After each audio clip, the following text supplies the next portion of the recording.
My baby cinema చూసినా అన్న. Cinema అయితే చాలా అంటే చాలా ఎమోషనల్ రైడ్ అని చెప్పుకోవచ్చు. చాలా బాగా అనిపించింది నాకైతే. అంటే ఇప్పుడు ఇలాంటి సమాజంలో ఇలాంటి సినిమాలు వస్తేనే కొంచెం అవేర్‌నెస్ అనేది ఏర్పడుతుంది జనాల్లో. సో చాలా బాగా అనిపించింది. అండ్ హీరో అథర్వ గారి పర్ఫార్మెన్స్ చాలా అంటే చాలా బాగా అనిపించింది. హీరోయిన్ కూడా బాగా చేసింది. ఆ ఇంటర్వెల్ బ్యాంగ్ కావచ్చు, క్లైమాక్స్ ట్విస్ట్ కావచ్చు, ప్రతి ఒక్కటి చాలా బాగా అనిపించింది. డైరెక్టర్ గారు ఇలాంటి మంచి సినిమా తీసినందుకు thank you so much sir. చాలా బాగా హ్యాండిల్ చేశారు కదా, స్క్రీన్ ప్లే కావచ్చు, ప్రతి ఒక్కటి బాగా అనిపించింది. అండ్ బీజిఎం కూడా చాలా ఎమోషనల్‌గా అనిపించింది నాకు. సో ప్రతి ఒక్కరు ఫ్యామిలీతో చూడండి అన్న. అన్న ఇప్పుడే చూశాను మై బేబీ మూవీ. ఇది మై బేబీ కాదు, అందరి బేబీ అనమాట. అందరి ఇళ్లల్లోకి వెళ్ళే సినిమా అనమాట. ఆ ఎమోషన్ ఏంటి భయ్య, అసలు అలా తీశారు. ఒక మదర్కి సన్కి ఉన్న సంబంధాన్ని ఎవరు విడదీయలేరనే పాయింట్ని, ఆ స్పర్శ అనేది మదర్కి ఎక్కడున్నా ఎంత వయసు వచ్చినా కానీ కనుక్కుంటుంది అనేది చాలా బాగా చూపించారనమాట. చాలా మంచి సినిమా. అసలు అందరు ఫ్యామిలీస్, లేడీస్ ఎక్కువగా చూడాల్సిన సినిమా అనమాట మై బేబీ. ఆ హీరో గారికి క్యారెక్టరైజేషన్ అయితే చాలా బాగుంది. మధ్య హీరోయిన్కి హీరోకి మధ్య వచ్చే సీన్స్ కానీ, ఆ సైకోయిజాన్ని దీన్ని రెండు కలిపి ఒక ఎమోషనల్ సినిమాని తీశారనమాట మై బేబీ. చాలా అంటే చాలా బాగుంది. సురేష్ కొండేటి గారు డబ్బింగ్ సినిమాలని మనకి బ్లాక్ బాస్టర్గా తీసుకొస్తున్నారు అనమాట. ఎప్పటి నుంచో జర్నీ సినిమా అయితేని, ఈ సినిమా అయితే సూపర్ డూపర్ హిట్ అనమాట. అందులో నో డౌట్.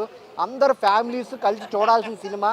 ఆ బ్యాక్గ్రౌండ్ మ్యూజిక్ కానీ, ఆ హీరో గారి పెర్ఫార్మెన్స్ కానీ అన్నీ చాలా బాగున్నాయి. ఆ బ్యాక్గ్రౌండ్ మ్యూజిక్ వచ్చినప్పుడల్లా అందరు కనెక్ట్ అవుతారనమాట. సో ఆ సీన్స్ అలా రాసుకున్నారు డైరెక్టర్ గారు. విజువల్ పరంగా చాలా అంటే చాలా బాగుంది. లాస్ట్ క్లైమాక్స్ అయితే అందరూ ఏడుస్తారనమాట, అంత బాగా కనెక్ట్ అవుతారు. సో ప్రతి ఒక్క లేడీయే కాకుండా ప్రతి ఒక్క ఆడియన్స్ చూడాల్సిన సినిమా మై బేబీ సినిమా. అందరు థియేటర్కి వచ్చి చూడండి. థ్యాంక్ యూ సో మచ్ భయ్యా. ఇప్పుడు చూసా భయ్యా మై బేబీ. ఇది వచ్చేసి తమిళ్ మూవీ భయ్యా. Actually dubbing DNA. సురేష్ కొండేజ్ గారు హ్యాట్సాప్ అండి. నిజంగా తెలుగు ప్రేక్షకుల కోసం మీరు ఒక మంచి మూవీని తీసుకొచ్చారు మాకు. బిగినింగ్ నుండి ఎండింగ్ వరకు భయ్యా ఎక్కడ డోంట్ మిస్ భయ్యా. సినిమా మాత్రం వేరే రేంజ్లో ఉంది భయ్యా. సినిమా మాత్రం ప్రతి ఒక్కరు చూడాలి భయ్యా. ఫ్యామిలీ ఎమోషనల్ డ్రామా భయ్యా. ప్రతి ఒక్కరు కనెక్ట్ అవుతారు భయ్యా. చిన్నపిల్లల నుండి పెద్ద పిల్లల వరకు ప్రతి ఒక్కరు చూడాలి భయ్యా. సినిమా మాత్రం అథర్వ అండ్ నిమిష మాత్రం క్యారెక్టరైజేషన్ జీవించారు భయ్యా. ఈ రోజుల్లో ఇలాంటి సినిమా అంటే పిల్లలపై కిడ్నాపింగ్ కేసు కానీ, లేదంటే మహిళలపై జరుగుతున్న అఘాయిత్యాలు కానీ చాలా చూస్తుంటాం. ఇందులో ప్రత్యక్షంగా ఈ సినిమా చూసి నేర్చుకోవాలి భయ్యా అందరూ.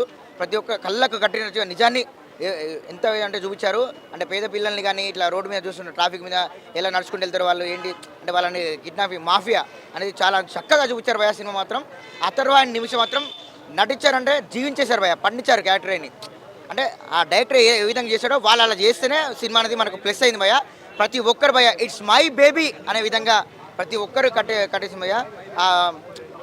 ఆ తల్లి పడే వేదన, ఆ తండ్రి పడే ఆవేదన ప్రతి ఒక్కరు ఖచ్చితంగా కనెక్ట్ అవుతుంది భయ్యా. సినిమా మాత్రం ఒక రేంజ్లో ఉంది. It's my baby.